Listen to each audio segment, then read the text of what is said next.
Magandang araw sa inyong lahat mga kapatid. Ating balikan ang makapigil hiningang labanan noong magkasagupang muli ang dalawang malalakas na pangkat ng Team RC Warriors kontra KFG. Giban Narawi versus Mr. Pocholo Gait. Ang magaling na rider ng Team KFG. Ang Team RC Warriors ay dumarayo ng Dinagat Island para sa Battle of the Branch. Sila ay nagmula pa sa Island Garden City of Samal, Davao del Norte. At dalawa lang ang kanilang bangka at ang Team KFG naman ay nagmula pa sa Burungan, Eastern Samal. 14 lang naman ang kanilang dalang bangka at puro ito malalakas dahil pinapatakbo lang naman ito ng Cresnotica at Ketek. At sa pagkakataong ito, excited na ang lahat na manunood kung sino ang pinakamalakas sa kanila.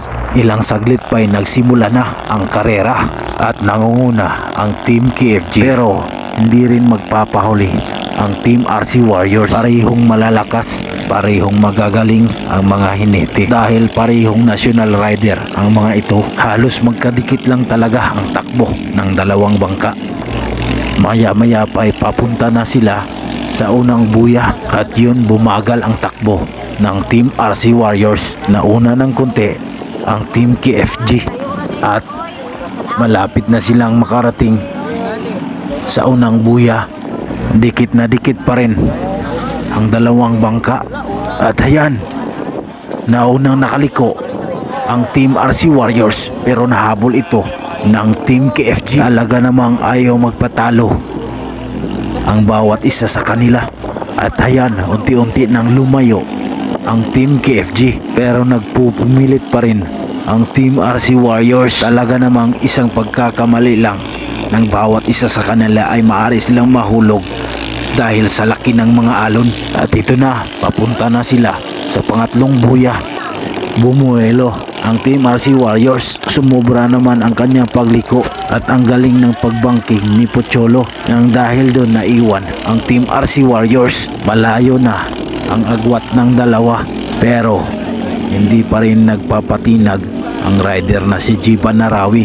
Pilit pa niyang hinahabol si Pocholo at yan nga, bumilis ang takbo ng kanyang bangka. Hindi niya inaalintana ang malalaking alon doon sa laot at nakadikit na naman muli si Giban Narawi at papunta na sila sa pang-apat na buya. Malapit nang makarating si Giban Narawi at yun nga, nadukot ito ni Pocholo.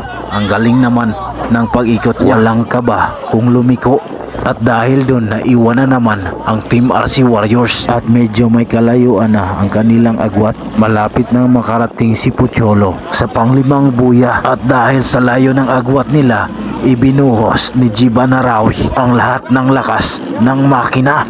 Naku, para bang imposibleng mahabol niya at naunahan pa ito, kaso sumobra na naman. Nakuha na naman ni Pocholo ang pagliko at ito na nga, papalapit na sila sa finishing line pero talaga namang nauuna pa rin si Pocholo at sa pagkakataong ito nananalo ang Team KFG.